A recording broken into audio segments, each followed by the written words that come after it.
Hi everyone, and welcome to this breakout session, The Last Mile, Completing the Broadband Build-Out for Alberta. My name is Ben Young, and I am a board member of the EDA, and I would like to thank our session partner, Western Diversification. At this time, I'll turn it over to Andre Arbour, Senior Director of Broadband Policy and Regulatory Frameworks with Innovation, Science and Economic Development Canada, to speak a bit about ISED and to introduce the panel for this session. All right, thanks, Ben, and thanks for having me here today. I'm pleased to say a few words about what Innovation, Science and Economic Development Canada and the federal government is doing about broadband access, and to introduce the fine panelists that we have for you today. Certainly, access to high-speed internet has been a real priority for ISED and our work. And I don't need to tell this audience this, but of course, the events of COVID-19 has just only increased the salience of this issue that much more dramatically. As of year-end 2018, about 2 million Canadian households, including about 250,000 in Alberta, did not have access to the target speeds of 5010. Last year, the Government of Canada released Canada's connectivity strategy called High Speed Access for All. The strategy committed to connecting all Canadians to high-speed internet at these target speeds and to improve access to mobile wireless services. It represents the government's plan to maximize the investments at our disposal, leverage a range of tools, both program and non-spending tools, and to collaborate with stakeholders and partners. The scale of the challenge really requires collective action from all levels of government, the private sector, municipalities, nonprofit groups, to do all that we can. I think the composition of this panel kind of reflects that, the different nature of different partners that can be involved. Federally, we're currently mobilizing billions of dollars in investment to work towards closing the connectivity gap. For example, the Connect to Innovate program is about $585 million of projects that are rolling out now to connect communities with 390,000 households, including 190 Indigenous communities by 2023. In Alberta, this includes 19 CTI projects worth about $27 million, rolling out to be completed by the end of next year. The CRTC has established the $750 million Broadband Fund. It recently announced its first set of projects. $72 million was committed to improve service in 51 northern communities. There was a second national call, and projects there are currently being assessed. Projects are also eligible under general infrastructure programming delivered by Infrastructure Canada. There's some exciting development happening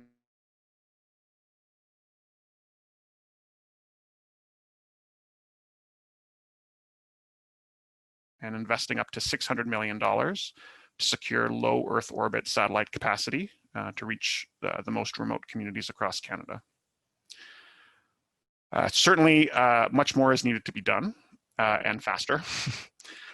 Just a few weeks ago, the government announced the Canada Infrastructure Bank's new $10 billion growth plan. This includes a scale up of investments in broadband to $2 billion. The CIB, their investments are generally repayable, but they can offer financing at more attractive rates than you would normally get from commercial borrowing. And ISED is really excited about the forthcoming Universal Broadband Fund, which will support projects across Canada.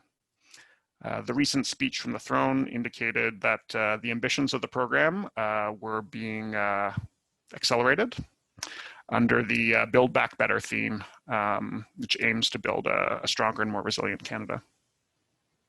At the time of this taping, we're preparing to launch soon. One of the key elements of the new UBF will be a Pathfinder service designed to help all applicants, including those who may need more help, get the support that they need to develop a quality application. Information on all of these kind of programs, as well as contact information for the Pathfinder service, can or will be available on our kind of Get Connected portal. It's a one-stop shop for federal resources related to broadband. there's I think a link in my bio, but it's at canada.ca/get-connected.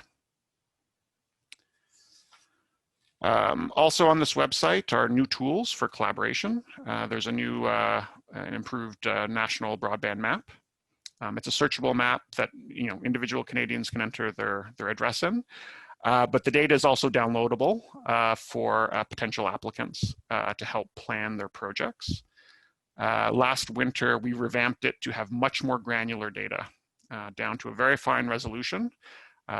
So not at the hexagon level. Some of you may be familiar with that, which has been frustrating.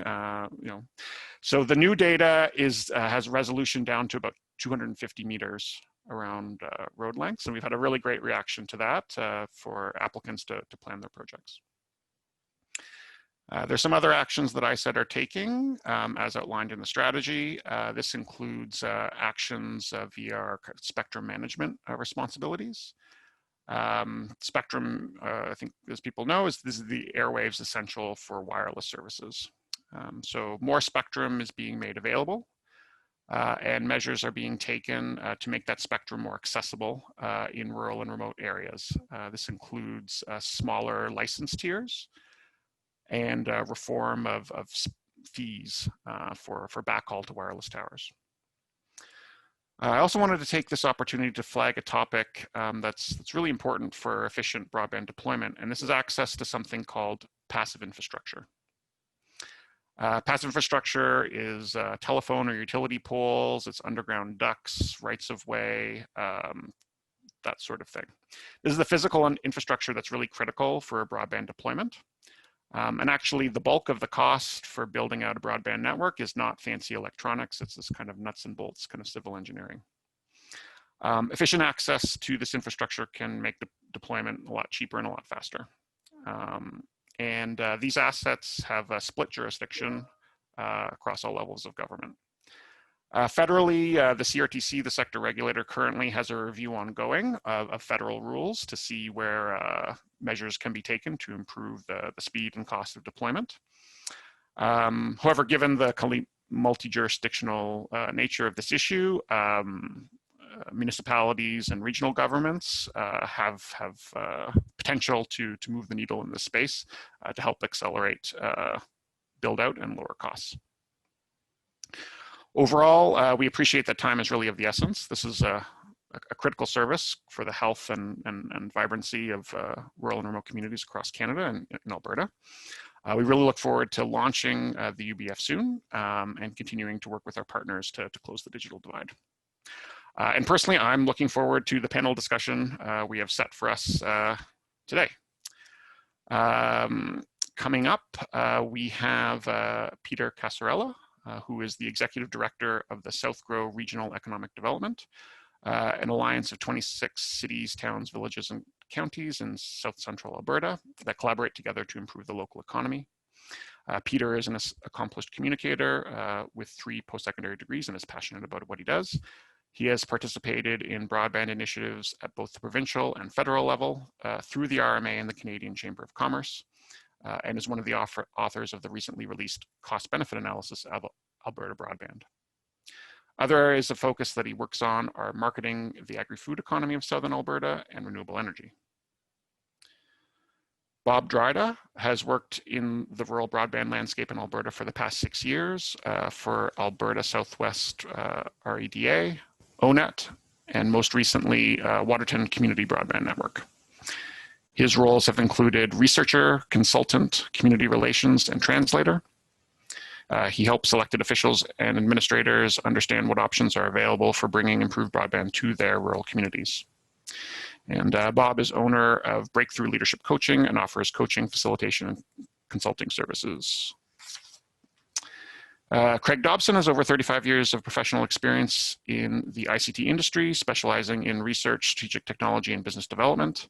Over the past 5 years, Craig has worked with all 11 regional economic development associations and helped communities throughout Alberta evaluate, develop, deploy, and operate world-class ICT infrastructure. Through this work, he has gained a rather unprecedented view of where Alberta communities are at with respect to broadband, the issues they face, and opportunities. And last but certainly not least, we have Stephen Bull, who is Senior Assistant Deputy Minister and Corporate Chief Information Officer at the Government of Alberta. So great panel. Without further ado, I'll let them take it from here and look forward to it. Thank you. So we'll head over to Peter Casarella for some comments here. Hi, my name is Peter Casarella. I'm the Executive Director of the South Grow Regional Initiative, Economic Development Alliance in Southern Alberta, with 28 communities on board now. I was going to come and talk about our cost-benefit analysis study that we did and released about a year ago today from when this presentation is being recorded. At the time that EDA was supposed to happen, it was very new and an awful lot has happened. And a year in the world of broadband, especially with COVID between now and then, we've seen an awful lot happen. So I'm going to briefly talk about our study and then talk about the developments we've seen because of it and because of other world events that are happening. So when we decided to do a cost-benefit analysis of rural broadband for the entire province of Alberta, we'd hit a point where we weren't getting any more fiber deployments from private companies because there was no business case in order to do those deployments. And we were just seeing wireless mesh networks pop up and get deployed in villages and towns across Alberta to start to fill the gap. And the problem as we saw it was that there was a growing divide in rural Alberta between those who had crossed the digital divide and those who had not. And geography just didn't favor private investments in our small communities. It was a new expense people add onto their books, and the value of the investment was poorly understood. And so it was really hard to get councils in small towns where they have to answer to their neighbors about the tax dollars they spend to invest in doing public-private partnerships, things like that, in order to get networks built. So our theory is that the investment in broadband is absolutely essential and that they are worthwhile and that they are worth spending public tax dollars on if you have to in order to get it done. And that this would pay back to a community many times over. But of course, we needed to actually run the numbers on that. And while cost-benefit studies have been done for broadband, none had been done in a Canadian jurisdiction that was really relevant to our people. So we went out and we got a grant from the government of Alberta to help with the cost of it, put in a lot of our own money, hired some professors from the University of Lethbridge, some economists, got some excellent advice from Craig Dobson, who's on the panel today, and we did the project. And our goal was to make sure that we were going to calculate real costs today when we did the project. We weren't going to put on rose-colored glasses, and we were going to be as brutal as we possibly could. And we were also going to look at the most expensive possible case study scenarios under the assumption that our expensive case studies would not be realistic. They would be more expensive than realistic deployments. And we would calculate the cost-benefit ratio based on overly expensive scenarios deliberately on the implication and assumption that real-world deployments would be better. So let's set the floor for people and then say, if the floor is good, then obviously this makes sense. So we looked at two case studies, really. SuperNet 2.0, scenario one, is that what would the cost benefit and payback to society for Alberta be if we rebuilt every mile of the SuperNet and extended it to all 825 communities in Alberta? The cost would be about just over 12 billion, and over a 20-year payback period, it would pay back 36.6 billion to society, based only on the benefits and the costs that we knew about in 2019. So that's a 2.97 to 1 benefit to cost ratio, which any private business person or financier will tell you that's a pretty good payback. The other scenario that we did was somewhat closer to reality. What if we just extended the SuperNet in Alberta and dropped fiber to every residence in all of Alberta? Well, that would cost an additional $2.5 billion, and it would be a 3.23 to 1 ratio payback over 20 years. So once again, kind of showing our assumption that as we move closer to reality, the payback gets better. Our conclusions coming out of the study is that broadband is really, really, really worth it. Our benefit calculations were on the low side because of emerging uses. Basically, think of the telephone. Once the telephone was deployed, everybody knew that there was real economic payoff from using mass communications provided by telephone networks, but they didn't know about a lot of the uses that were invented over the decades. So we know that the return to society is going to get better than we are able to calculate today, and it is still good today. So broadband is good, very, very, very good.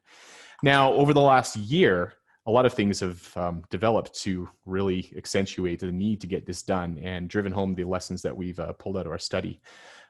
Basically, several of our communities on the strength of the study dropped in their own dollars, particularly the Municipal District of Taber and Cardston County. They've both done public-private partnerships and are moving forward aggressively to cover their entire counties with high-speed internet.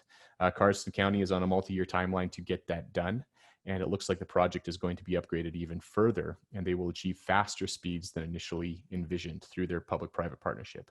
The MD of Taber is also moving forward. They've selected a proponent, and once again, that's an upgrading project, and they will be able to offer high-speed internet across the entire county within a couple of years' time. A lot of my villages are also looking at mesh network solutions and how they can incentivize incumbents, people who are already there providing services. And out of a total of 28 communities in South Grow, I only have 12 communities that do not have truly high-speed internet yet.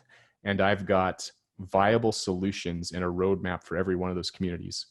Originally, we wanted to get our entire region connected up to high speed by 2025. Last year, I thought that was ambitious. This year, I think it's possible. And the way this is trending, next year, it might be half done. So it's looking very, very rosy. Of course, the COVID-19 pandemic really accentuated to absolutely everybody the importance of doing this. And it wasn't just us preaching a message. All of a sudden, everybody was on board. They all get it now. And this is just our study has become a piece that's part of their grant applications. It's also really enhanced the business case for broadband from the private enterprise perspective. So you look at companies like CCI Wireless, who has gone out and been acquired by Xplornet. And Xplornet is looking at becoming the rural provider for all of Canada and achieving and capturing that market share. And they are willing to dump an awful lot of their own private capital into doing this. They see that these networks are going to pay them back in spades. And there's a really strong case out there now for them to use in their sales pitches to municipalities when they're building those partnerships in order to get the networks done and justifying the expense to their investors as well. When they see these kind of paybacks, a lot of that is going to translate into profit for the private businesses that do run these things. So we also have the large-scale federal incentives coming down the pipeline too, which will help us get this done even faster. From the regional perspective and the economic development perspective, I'm feeling pretty good about this, and I'm eager to hear what the others have to say about developments in their particular spheres too. Thank you. So now we'll go to Bob Dryda for some input. All right, thanks Ben for the introduction. So today I'm going to kind of highlight a few specific projects, but really I just want to go over what's gone well, what's been tricky, and what some communities might want to do differently in approaching the topic of how to achieve better connectivity in their communities. So when I think of what's gone well of late, well, demand, with working from home being a huge exclamation mark put on it this year with COVID, demand has gone way up. So it's increased the acceptance. A couple of other things that I see that have gone well are Red Deer County and Clearwater County, both rather large counties in the province, have both created projects that are in the $20 million range.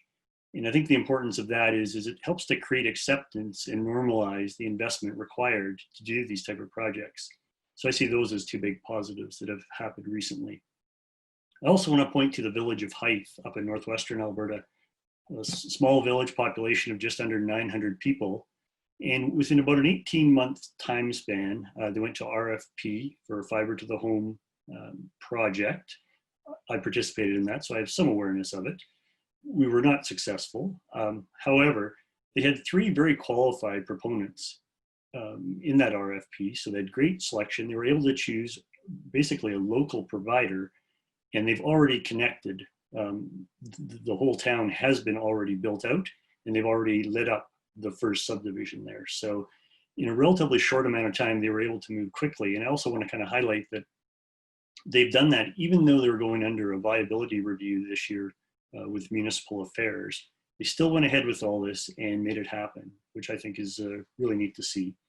Another project is in the MD of Foothills County, and they're taking a really long-term look at this, and they're starting and they've earmarked just under $2 million investment to move forward with their first stage. And that's beyond, even though COVID's going on, they know growth is going to happen in their area, and they're really committed, and they've really embedded this in their overall strategic plan. And I think it's great to see that. And then I also want to highlight just how, we have over 50 communities in Alberta now with fiber to the home, and many, many more rural areas that have achieved the CRTC minimums and the targets for 2030. So as Peter said, things are actually accelerating quite well. And though at times working on these projects, it seems like it's moving at glacial speed, there actually has been real progress made. And in the other area that I just want to highlight that I think is going well is that there are more options out there now for providers who can help. So whether it's a public-private partnership or some other variants of that, there's definitely more options now. They've done communities, they've got experience, and I think communities can feel a bit better about working with providers. So of course, in all situations like this, there's always something that's been, or a few things that are a bit tricky.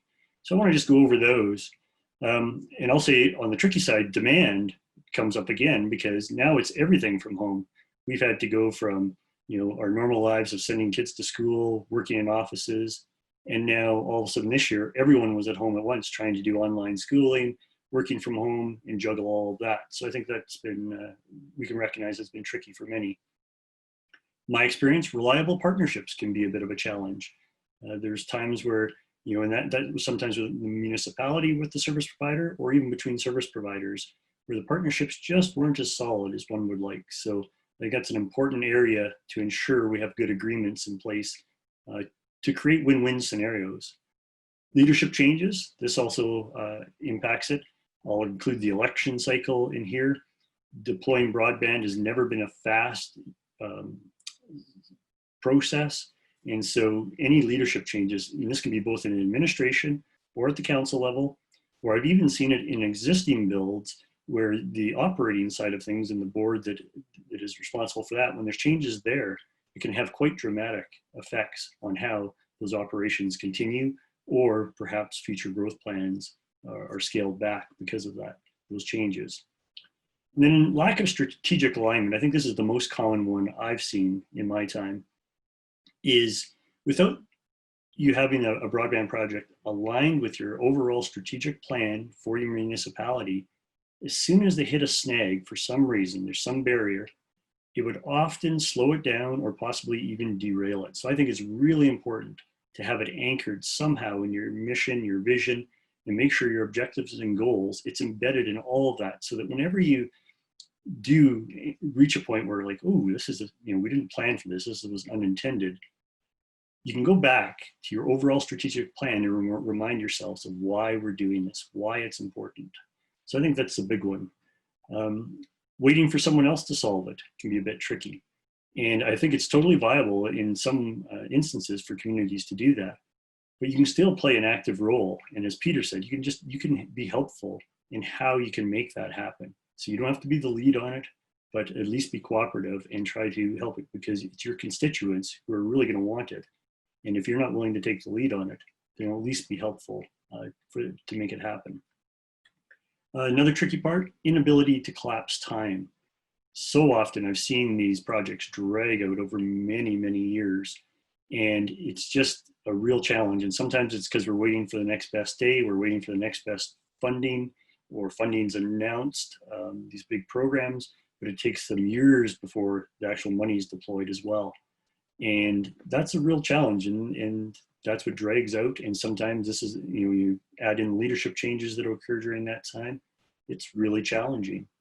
I've also seen a number of false starts where either it was going to go big and let's do it all, get scaled down to a pilot project, or they built it out and they've decided to move out into the surrounding area and provide services, and then that gets pulled back in for one reason or another. So I think it's another common one.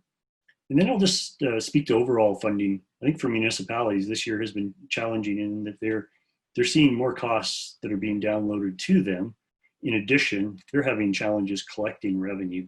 So it makes it that much less attractive to go after a large new project, like building out a broadband solution to one degree or another. So I think those are the key items that are tricky. And next, I would just touch on what do successful communities do differently in these scenarios? And I would say one is they've reframed the whole conversation around broadband, and they take a position of acceptance. They accept how important it is for our society these days, and it's just becoming normalized. They also have identified strong partners and probably have strong agreements in place as well. So whichever process they went through to form that, I think that's another very key part. And then there's a little 3-word saying I'm really attracted to, and that's be, do, have. Be committed to do what it takes to have what you want. And all of these communities have really shown great perseverance and commitment to make this happen. They've also been in strategic alignment. So as I mentioned earlier, they've embedded this into their overall, their long, either a 5-year plan, 10-year plan, and they have made broadband just one of the core items, and they've stuck with it. They've also been able to do a self-assessment of both administration and elected officials to understand what their strengths and weaknesses are to take on a project like this. It is different. It is new for many communities, but there are similarities. And I think anyone who's done a good, strong self-assessment also benefits from realizing, is this reasonable, or are we just stepping out of our strengths here? They've also been willing to learn from others, talk to other communities who have done this, learn what they would have done differently, and see how it can apply to what you're looking at. I think there's a lot of learning, and I'll even say in future panels, I'd love to see some of these communities that have moved forward come on and talk about their real experiences, and really be able to share the details of what went well, what's been tricky, and what they would do differently. And for some, it was just preparedness met opportunity. So they had done enough background work, it's organized themselves, that then when opportunity came to them, they were able to move and act quickly. And for some of them, that was a key part of it. So those are my key thoughts on the topic. It's been a great experience, and I'm open. I look forward to hearing what the rest of the panel has to say and to take any questions. Thank you. All right, thank you, Bob and Peter, for those presentations. Very interesting information. And we did get a federal perspective on the broadband issue from Andre at our beginning comments. So I'd like to turn it over to Stephen here for perhaps a bit of perspective from the provincial government and what's going on there. Awesome, thanks very much, Ben. To reiterate some of the comments we've already heard, there was already a massive need for broadband, especially in rural and rural remote Alberta. The estimates that we had is about 711,000 Albertans without broadband access at the speeds the CRTC have said should be the minimum that we are expecting. And so while there was already a need before COVID, as has already been pointed out, when we look at schooling, when we look at all the things that have changed in our world, the fact that everyone is buying everything online, the fact that as governments, we are starting to put more and more of our services online as well to make them more accessible, it means that generally they're more accessible for people in urban locations. And we need to make them just as accessible for people in rural and remote Alberta. And when we look at job creation, and we look at the change in the model, I'm seeing a lot of people who would love to leave urban locations because they're now able to work from home and it's becoming the norm, and actually move into more beautiful rural settings. And so again, we need to be able to make that happen. And when we look at the future sustainability of Alberta, especially rural Alberta, we look at economic diversification, we look at agriculture, education we've already covered, but just general quality of life. There is a requirement for us to provide high-speed broadband. So we've been doing a lot of work behind the scenes. We've been working with many municipalities with regards to some of their plans. We have provided support to federal funding applications that have been submitted. Also, we've been advocating on behalf of Alberta to the federal government. It was in Andre's excellent opening remarks. He mentioned about the Connect to Innovate and how Alberta got, I think, $27 million, 19 projects, which was about 5% of the total funding. And I think Alberta probably deserves a little bit more than 5%. And I know that there were over 100 applications that were submitted. And so our minister has been advocating to make sure that prior investments in things like the SuperNet, the $1 billion that has been spent, get recognized. But also there's lots of work happening behind the scenes. I certainly don't want to preempt any of the decisions that are going to be made by a minister, a cabinet, and the premier. But I would be very hopeful that we'll see even more collaboration and opportunities to advance broadband connectivity work at a much faster pace as we move forward over the coming months. Great, thank you, Stephen. I'd like to turn it over to Craig for a minute. Maybe you have a lot of experience working with communities and regions throughout the country, so maybe you can give us a bit of perspective on, you know, what are the important pieces that Alberta communities need to keep in mind that don't have broadband yet, and how they can achieve that. Okay, well, thank you very much, and thank you for the introduction. Yeah, I've had the privilege of working basically in every area of the province, and it's been from big to small. And echoing some of Bob's comments, the environment is changing. This was necessary before, but it's obviously become paramount now, and therefore the momentum in Alberta has increased significantly. So even some of the larger players, such as the Edmonton Metropolitan Regional Board, for instance, are very interested in coming to the table to see what can be done on a larger scale. Because of the momentum, the opportunities and the available to communities are changing. Over the past, it's been very difficult to bring private equity to the table. That turns out to not be the case now. We have both Canadian and some international firms that are looking at investing in Alberta, given the direction that the long-term, relatively safe infrastructure investment that they're looking at. Perhaps one of the stepping stones there would be the Beaumont Initiative, where they have smart city capital coming in from the U.S. And they're looking at enlarging that and moving a significant amount of money actually in capital into Alberta to see what they can make happen. So that's opening up opportunities. There's also some capital firms out of Toronto that are moving in and things of that nature. There are also a couple of larger studies that have happened over the past couple of years in terms of some of our utility infrastructure. Such as the ATCOs of the world that we're looking at leveraging the infrastructure they have to bring down costs to go into broadband. Unfortunately, ATCO decided against it, but there are several others now that are looking at doing similar approaches and going after it in a big way.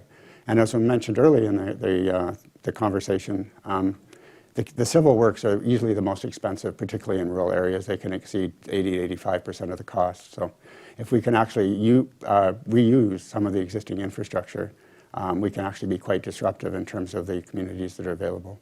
And the third area of significant advancement lately has been in terms of the technology itself, both on the fiber and the wireless side, which is really exciting. As most people probably realize, wireless is actually mostly just an access infrastructure. You have to have the fiber behind that to be able to bring in the bandwidth that you need to move forward. In terms of the communities themselves, their approaches are desperate across the areas because the communities vary a lot in size and a lot in the capabilities, and broadband, generally speaking, is quite new to most of them. So I think the more that we can do at a higher level to make it easier for a lot of these communities and provide some guidance to them would be very helpful. Particularly like if you take the long list of some of the sort of the gotchas that Bob alluded to. I've seen these things basically slow down and fall apart in a very large number of ways because a lot of it has to do with the perception of risk. And a few larger initiatives, if we can bring them together, would be helpful that way as well. Certainly there are things that can be done at the government level, both at the federal and the provincial level, that would probably help. But we can go into that depending on where the questions are. But the environment is good. I think as we look at the options, I think it's worth looking at the moment where we stand, just at a little higher level, to provide a bit of guidance. The recent reports out of 2019 put Canada at 42nd in terms of broadband availability, in terms of fiber to the premise. Given where Canada sits industrially and with respect to economics, that seems very low to me. If you look at the best practices in the rest of the world, they're looking at encouraging competition and moving much more to a segregated network where we actually have utility networks out there supporting services.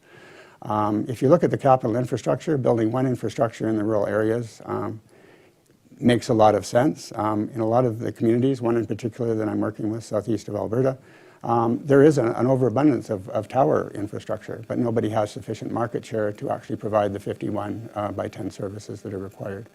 If we were to separate the services from the network, we can reduce the amount of capital significantly and improve the quality of the network significantly. And if you look at the best jurisdictions around the world that have the highest penetration of those rates, you'll find that things of that nature, as well as government involvement, longer term thinking, beyond the obviously the election cycles, help significantly. So I'll let it go at that, just a few general comments, and hopefully that will open it up to a few more questions. Thank you. Great, thank you, Craig. I know we don't have too much time left for our panel, but I just wanted to ask a quick question. Maybe I'll ask it to Peter first and then over to Stephen. In terms of broadband as an investment attraction piece, not just the companies directly involved in broadband, but an overall economic development, investment attraction piece. How important is broadband to that? So Peter, I don't know if you maybe want to start that. Yeah, it's rapidly climbing the list. As more and more companies move into the cloud for all of their computing needs and for all of their business dealing needs, it obviously improves in importance. And as more technologies are deployed and come available that require connectivity, more and more companies won't even look at a location if they can't get the speeds they need. Let me throw out an example for you here that speaks to the agri-food industry in Southern Alberta. We all go to these trade shows and different conventions, and we hear about these amazing connected technologies that are coming available for farms, which have really lofty promises like increasing your productivity on your farm by 20% by having all these sensors installed that are talking to each other, that are talking to satellites, and you're having a prescription that's rolled out day by day, evolving and changing your strategy to real-time conditions. Now, we've got some of the biggest industrial farms in Canada down here in Southern Alberta, but even they cannot take advantage of these technologies, although they have tried, because the amount of data that needs to move to make these things work is prohibitive. They need to have a connection of hundreds of megabytes to the farmyard in order to deploy a local network to make this work for their farm. So this kind of next level technology, which can be leveraged in other jurisdictions that are not us by places that are further advanced with this kind of infrastructure, we're falling behind, basically. This is playing catch up for our agri-food industry with competitor jurisdictions at this point. So that's an important example of why this is so important to investment attraction, especially in rural Alberta. Great, thanks. Stephen, do you have any comments on that? But basically to support everything that Peter said, I would even go as far as to say it might be the #1 requirement. A great example around the agriculture piece. We've seen the investments the province is making in agriculture research, Olds, places like that. I think there was also the announcement from TELUS about some of the things that they want to do with Olds College as well. Again, looking at that highly connected farm and all the improvements in yields and productivity and so on. But again, that's meaningless if those farms don't have access to proper high-speed broadband. We talk about job creation, we talk about economic diversification. All of those things are going to require broadband. Great, thanks. And I'm just going to ask one more quick question, maybe first to Craig and then to Bob. You both touched a little bit on some success stories, but maybe if you have a few ideas of who are the successful communities that the economic developers attending this conference could look to for those interesting success stories, their unique approaches and creative solutions.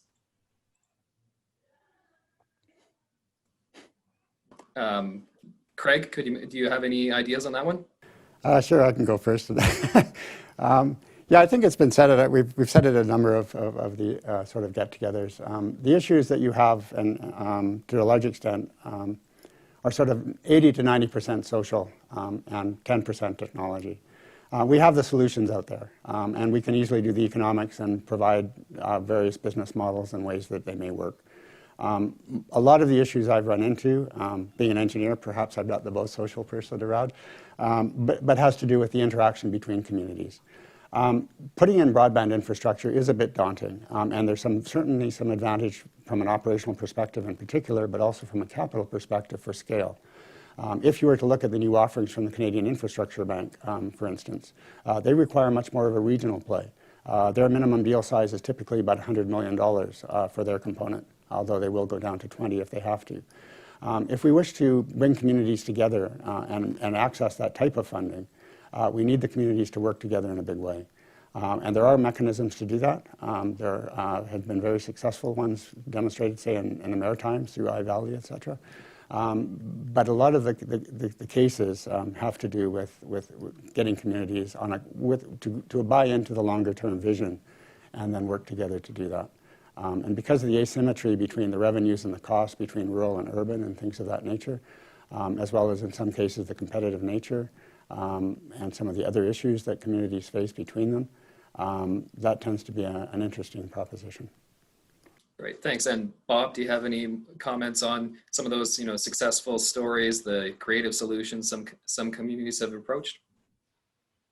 I guess I always point to Waterton, who were a bit of an early adopter, and they definitely fall in the category of where preparedness basically really helped them, in that they were open to an opportunity that came up when Parks Canada decided that all their offices needed to have fiber optics connectivity.